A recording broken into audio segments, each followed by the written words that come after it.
Yes तो hello everyone, Rahul है। आज हम एक्सप्लेन करने वाले हैं 2023 में आई मूवी खुफिया को। मूवी की शुरुआत बांग्लादेश ढाका से होती है, जहां हम लोगों को 2004 का वक्त को दिखाया जाता है, जहां पर एक पार्टी के दौरान हम लोगों को इंडिया के एक एसेड यानी इन्फॉर्मर को दिखाया जाता है, जिसका नाम हिना रहमान है। दरअसल भारत और पाकिस्तान बांग्लादेश में चुनाव पे गहरी नजर रख रहे हैं। भारत और अमेरिका परमाणु समझौते पे भी बातें चल रही है, लेकिन बांग्लादेश का डिफरेंट मिनिस्टर ब्रिगेडियर मिर्जा भी इसमें इंटरेस्टेड है और इसी वजह से हिना भी यहाँ आई हुई है। लेकिन मिर्जा को हिना के बारे में मालूम पड़ जाती है, तब मिर्जा भारी पार्टी में सभी लोगों के सामने हिना को मार डालता है। आगे हम लोग कृष्णा मेहरा उर्फ केएम को देख पाते हैं, जो अपने ही एक ऑफिसर को बहुत ही बुरी तरह मार रही होती है। दरअसल कृष्णा मेहरा बांग्लादेश में डिप्लोमेट के तौर पे पोस्टेड है और वहां से आईएसआई के हरकतों पे नजर रखती है, और रॉ से इन्फॉर्मेशन लीक होने की वजह से उसका एक साथी मारा जाता है, जो कि हिना रहमान थी। और इसी वजह से केएम अपने ही ऑफिसर को बहुत ही बुरी तरह मार पीट रही थी, क्योंकि इसी ने इन्फॉर्मेशन लीक की थी। इसके बाद हम लोगों को 3 साल बाद का सीन को दिखाया जाता है, जहां पर हम लोग केएम के ऑफिस में पहली बार हिना रहमान को देख पाते हैं और वो इनके साथ काम करना चाहती है। केएम ने इसे साथ में रख लिया, दोनों ने मिलकर साथ में बहुत सारे काम किए। इसके बाद कहानी प्रेजेंट टाइम में आती है, जहां पर हम लोग को रॉ का ऑफिसर जीप को दिखाया जाता है, जो केएम के घर जाता है और बताता है कि रॉ से बहुत सारी इन्फॉर्मेशन लीक हो रही है और हमारा मेन सस्पेक्ट हमारा ही एक ऑफिसर है, जिसका नाम रवि शंकर है। दरअसल रवि रॉ के डॉक्यूमेंट को कॉपी कर कर उसे बाहर भेजता है और उसकी लाइफ स्टाइल बिल्कुल भी उसकी इनकम से मेल नहीं खाती। इसके बाद हम लोग को रवि की फैमिली को दिखाया जाता है, जिसमें रवि की माँ है और उसकी पत्नी जारू और उनका 6 साल का बेटा है, जो कि स्कूल जाता है और उसका नाम कुणाल है। यहाँ पर रॉ के एजेंट को कुणाल को छोड़कर बाकी सभी मेंबर्स पे शक है। एजेंट जो है और रवि की फैमिली पे नजर रखनी शुरू कर देती है, उनका पीछा भी करते हैं। ये लोग इन्हें रंगे हाथों पकड़ना चाहते हैं, इसलिए रॉ का ऑफिसर जीप ये काम केएम को सौंप देता है। इसके बाद हम लोग को केएम के बेटे विक्रम को दिखाया जाता है, जहां पर केएम हर वक्त काम की वजह से लेट पहुंचती है। इसी वजह से विक्रम अपनी माँ को पसंद नहीं करता, क्योंकि उसकी माँ उसके साथ ज़्यादा टाइम स्पेंड नहीं करती। अब ये लोग डिनर कर ही रहे होते हैं, तभी केएम के पास एक जरूरी कॉल आता है, जिस वजह से केएम को इसी वक्त यहाँ से जाना पड़ता है। दरअसल केएम अपने बेटे विक्रम को अपने काम के बारे में नहीं बताया था। आगे हम लोग देखते हैं कि रॉ के एजेंट को रवि के घर पे नजर रखने की परमिशन मिल गई है, इसलिए यहाँ पे सभी लोग प्लानिंग करने लगते हैं। और फिर अगले ही दिन से रॉ का एजेंट अपना भेष बदल करे और रवि के घर के आसपास काम करने लगते हैं। फिलहाल केएम अपने सभी एजेंट को इकट्ठा कर ये प्लानिंग बता रही होती है कि हम सभी रवि के घर जाकर स्पाई कैमरा लगाने वाले हैं, क्योंकि उस टाइम घर पे कोई नहीं होगा। चारू अपने बेटे कुणाल को लेने स्कूल गई होगी और चारू को घर पे आने से पहले ही रव एजेंट घर के अंदर सारे कैमरे लगाकर जल्दी से यहाँ से निकल जाते हैं। रव के एजेंट रवि के घर में कोने कोने में कैमरा फिट कर दिए थे, जहाँ से केएम इन्हें आसानी से देख सकती है और इनकी हरकतों पे नजर भी रख सकती है। आगे हम लोग देखते हैं कि रवि अपने बेटे कुणाल और अपनी पत्नी चारू से काफी ज्यादा प्यार करता है। वहीं हम लोग रवि की माँ को देख पाते हैं, जो कि एक बाबा जी को बहुत ही ज्यादा मानती है, जिसे लोग यारा जी कहकर पुकारते हैं। दरअसल रवि की माँ यारा जी को भगवान से कम नहीं मानती है और सारा काम इनसे ही पूछ कर करती है। इधर केएम और उसके एजेंट रवि के घर वालों पे अपनी नज़र बनाए रखे थे, लेकिन बहुत दिनों तक कुछ भी नहीं होता है। मगर एक दिन एजेंट कुट्टी रवि के ऑफिस के कैमरे को देखता है, जहां पे रवि बहुत सारे पेपर्स का फोटोकॉपी कर रहा होता है, जिनमें बहुत सारे टॉप सीक्रेट कैंडिडेट लिखे हुए थे, जिसे देखकर कुड्डी और केएम पूरी तरह समझ जाते हैं कि रवि एक बहुत बड़ा इन्फॉर्मर है। चारू जब अकेली घर पे बैठी हुई थी, तभी यहाँ रवि आता है और उसे एक स्पेशल प्रेजेंटेशन देता है और उसे बहुत ही महंगा नेकलेस देता है, जिसे देखकर चारू पूरी तरह शौक में रह जाती है। चारू यहाँ रवि से पूछती है कि तुम्हारे पास इतने पैसे कहाँ से आते हैं, क्योंकि तुम्हारी सैलरी भी इतनी ज्यादा नहीं, इसके बावजूद तुम मुझे महंगे महंगे गिफ्ट देते हो। जिससे हम लोग को मालूम पड़ता है कि रवि अपने कामों के बारे में चारू को नहीं बताया है, लेकिन रवि की माँ को रवि के काले कामों के बारे में मालूम है और वो भी इसमें रवि का साथ देती है। यहाँ पे रवि की माँ रवि से डिलीवरी के बारे में पूछती है, तो रवि कहता है कि डिलीवरी अच्छे से हो गई है, इसी वजह से मुझे ढेर सारे पैसे मिले हैं। ये सारी बातें केएम सुन भी रही थी और देख भी रही थी। वो इन सारी वाकया के बारे में अपने ऑफिसर जीप को बताती है और वो कहती है कि रवि के हर एक फैमिली मेंबर पे हमें नजर रखनी होगी। अगले दिन से ये लोग रवि के फैमिली मेंबर पे बहुत ही अच्छे से नजर रख रहे थे, मगर इन्हें ये नहीं मालूम पड़ रही थी कि आखिर डिलीवरी हो रही है कैसे। क्योंकि रवि के सारे फैमिली मेंबर हमारे आंखों के सामने हैं, तो कैसे इन्फॉर्मेशन लीक कर रहा है और इसके बदले वो पैसे भी ले रहा है। और इन्हें तब मालूम पड़ता है जब रवि घर पे ढेर सारे पैसे लेकर आता है, जिसे देखकर रॉ के एजेंट समझ जाते हैं कि डिलीवरी हो गई है। अब इस वजह से रॉ के एजेंट काफी ज्यादा परेशान होते हैं, जिसके बाद ऑफिसर जीप अपना दिमाग लगाते हैं और ये पता लगाने की कोशिश करते हैं कि आखिर डिलीवरी हो कैसे रही है। और उन्हें मालूम पड़ भी जाती है कि डिलीवरी कैसे हो रही है, इसलिए वो केएम को बुलाते हैं और उन्हें बताते हैं कि संडे से लेकर मंडे तक का पूरा रिकॉर्ड है हमारे पास। और रवि की हर दिन की रूटीन सेम होती है सिवाय मंडे के। रवि को अपने गैरेज से घर आने में 1 मिनट लगता है, मगर सिर्फ मंडे को रवि को अपने गैरेज से घर आने में 4 मिनट लगता है। और हमने मंडे के और भी सारे रिकॉर्ड को चेक किए हैं जिसमें उसे 4 मिनट ही लगे हैं। इसलिए अब जीप चाहते हैं कि किसी भी हाल में हमें वहाँ एक स्पाई कैमरा चाहिए, क्योंकि उन्हें जानना है कि रवि उन 4 मिनटों में वहाँ क्या करता है। इसलिए अगले ही दिन कुछ एजेंट इलेक्ट्रीशियन बनकर उनके घर में घुस जाते हैं और गैराज में स्पाई कैमरा फिट कर देते हैं। वहीं दूसरी तरफ हम लोग चारू को देख पाते हैं जो कि डांस कर रही होती है। तभी उसकी नजर रवि के इनहेलर पे पड़ती है और जैसे ही उसे मालूम पड़ती है तो वो तुरंत ही उसे देने के लिए रवि के पीछे भागने लगती है। दूसरी तरफ हम लोग केएम को देख पाते हैं जो अपने बेटे से बात कर रही होती है, क्योंकि आज भी केएम अपने बेटे के खेल को नहीं देख पाई। जैसे ही इन दोनों की बात खत्म होती है तो केएम देखते है कि चारू घर में कहीं पर भी नजर नहीं आ रही है। तभी उसकी नजर सीढ़ियों पे पड़ती है जहाँ पे चारू बुरी तरह जख्मी थी। तभी सारे ऑफिसर वहाँ पहुँचते हैं और चारू को उठाकर वहाँ से हॉस्पिटल ले जाते हैं। यहाँ पर केएम भी मौजूद थी। रवि को इस बारे में बताया जाता है तो रवि दौड़ा दौड़ा हॉस्पिटल पहुँचता है और वो अपनी पत्नी से कहता है कि मैं तुमसे बहुत ही ज्यादा प्यार करता हूँ, अगर तुम्हें कुछ हो गया तो मैं भी नहीं जी पाऊंगा। अब गैराज में कैमरे फिट हो चुके थे और ऑफिसर इंतजार कर रहे थे कि आखिर रवि अपना इन्फॉर्मेशन कैसे लीक करता है। दरअसल मंडे की रात रवि कार में सारे डॉक्यूमेंट्स को रख देता है और बाहर एक लाइन खींच देता है।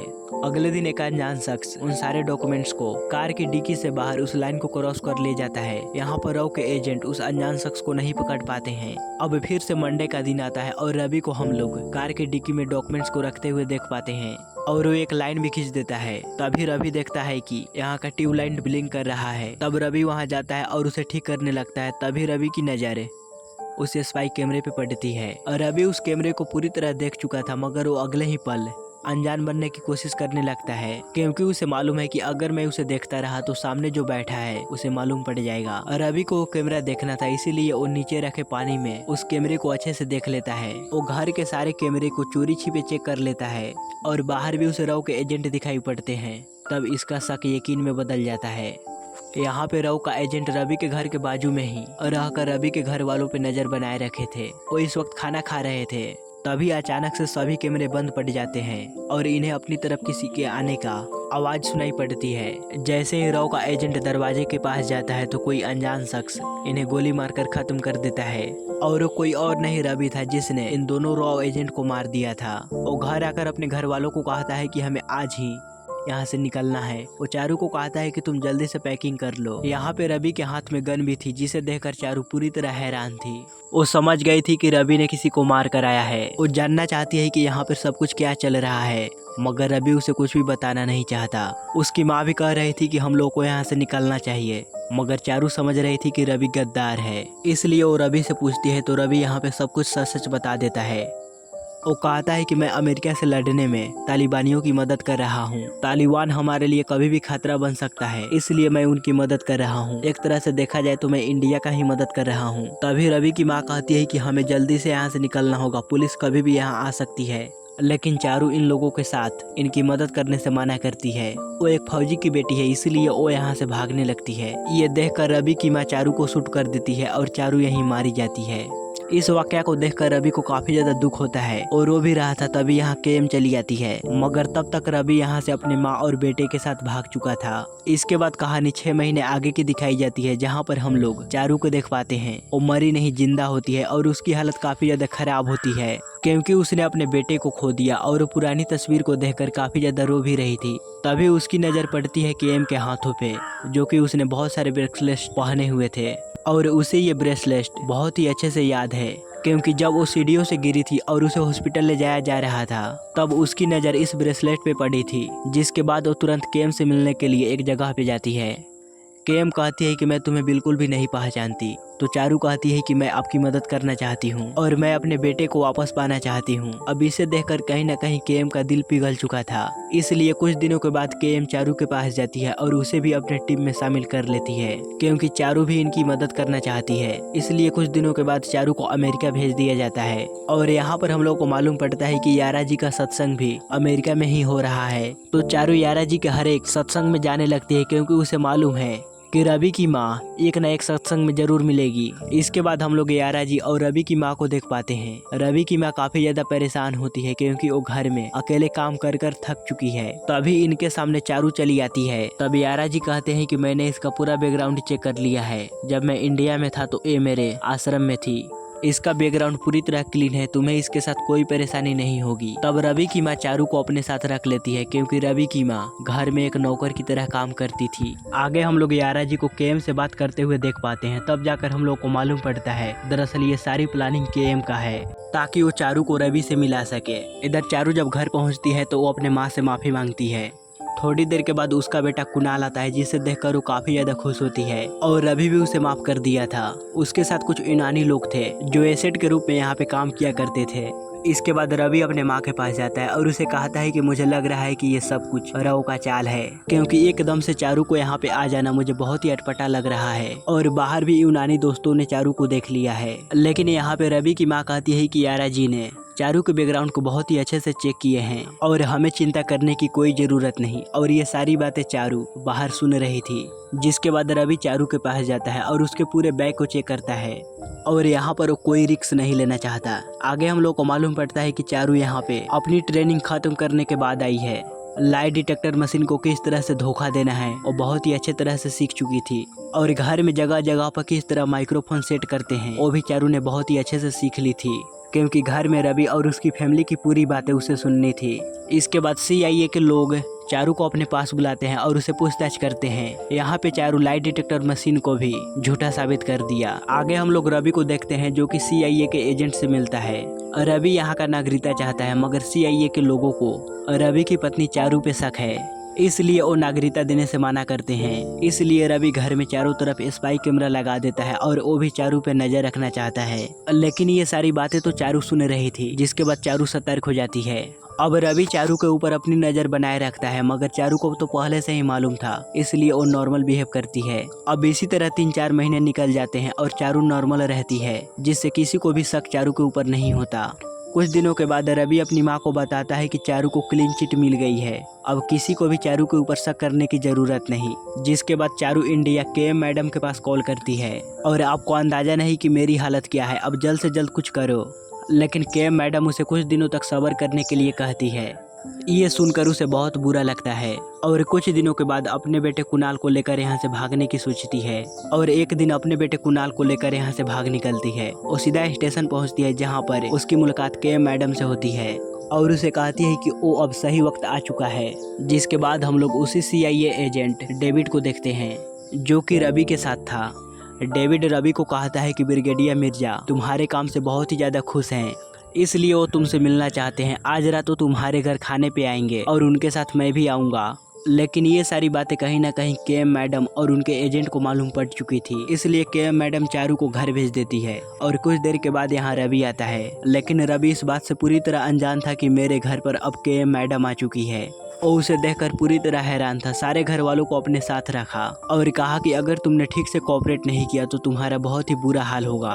तब यहाँ पे रवि और उसकी माँ भी कोऑपरेट करने के लिए मान जाते हैं। रात के वक्त रवि के घर पे ब्रिगेडियर मिर्जा, डेविड और उसकी वाइफ मिशेल आई थी। सभी लोग एक दूसरे से मिलकर बहुत ही ज़्यादा खुश होते हैं।